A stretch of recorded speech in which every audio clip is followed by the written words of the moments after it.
स्वागत है। ब्रेक के बाद आपका लोकसभा चुनाव 2024 से संबंधित एक बड़ी खबर आपको बताते हैं। 73,248 बुजुर्ग और दिव्यांगों ने मतदान किया है। बुजुर्ग और दिव्यांगों ने घर पर ही अपना मतदान किया है। जो सुविधा चुनाव आयोग की तरफ से पहुंचाई गई है, दी गई है दूसरे चरण में अब तक, यानी जो दूसरे दौर के मतदान होने उसको लेकर 37,723 मतदाताओं ने होम वोटिंग की है। प्रथम चरण के तहत 98% से ज्यादा मतदान, दूसरे चरण का आंकड़ा भी 97% के पार हो गया। यानी कि यह एक अच्छा प्रयास चुनाव आयोग का, जो काफी कारगर, काफी कामयाब होता हुआ दिखाई दे रहा है। 58% पहले चरण के लिए और अब 97% के आसपास, या कहें कि 97% को पार करते हुए यह दिव्यांगजनों और बुजुर्गों की होम वोटिंग का आंकड़ा पहुंच गया है। घर पर ही मतदाता कर रहे हैं। चुनाव आयोग की पहल पर वाकई खुशी जता रहे हैं और दूसरे चरण के लिए अभी तक कुल मिलाकर 37,723 मतदाताओं ने होम वोटिंग में हिस्सा लिया है।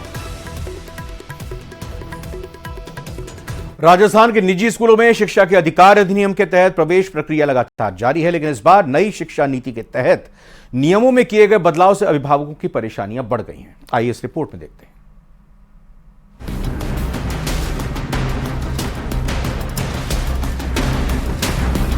सरकार की योजनाएं जनता को राहत देने के लिए होती हैं, लेकिन शिक्षा विभाग की निःशुल्क शिक्षा नियम वाली योजना कोरी योजना बनकर के रह गई है।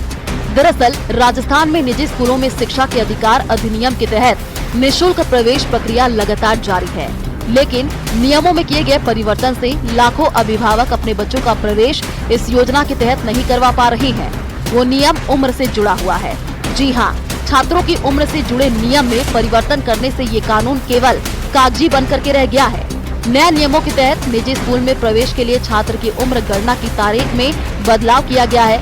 नए संशोधित नियमों के तहत अब नर्सरी कक्षा में प्रवेश के लिए आयु सीमा 3 वर्ष से अधिक और 4 वर्ष से कम होना आवश्यक है।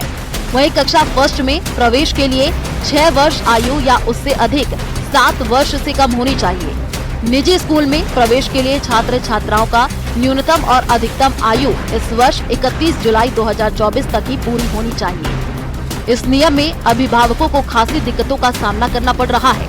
हम सरकार को चिट्ठी लिखेंगे पेरेंट्स वेलफेयर सोसाइटी राजस्थान की तरफ से, और सरकार से आग्रह करेंगे कि इस तरह से जो नियम बन गया वो शायद पेरेंट्स के और राजस्थान की जनता के हित में नहीं है, अभिभावकों के हित में नहीं है।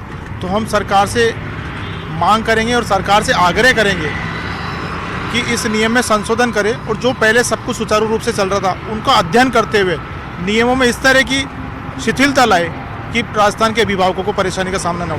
लॉटरी सिस्टम से प्रवेश होता है तो कई बार दुर्भाग्यवश लॉटरी में सेलेक्ट नहीं हो पाता बच्चा, तो वो अगले साल फिर प्रयास कर लेता है। लेकिन इस बार मात्र 1 साल का ही मार्जिन मिला है, 6 से 7 साल तक के बच्चों को प्रवेश दे रहे हैं। तो इस बार जो बच्चे किसी भी कारण से लॉटरी में सेलेक्ट नहीं हो पाएंगे उनको दोबारा मौका मिलने का कोई प्रावधान नहीं है। पहले 2 साल का था, 5 से 7 साल का, तो कुछ सरकार को इस तरह का प्रावधान उसमें करना चाहिए।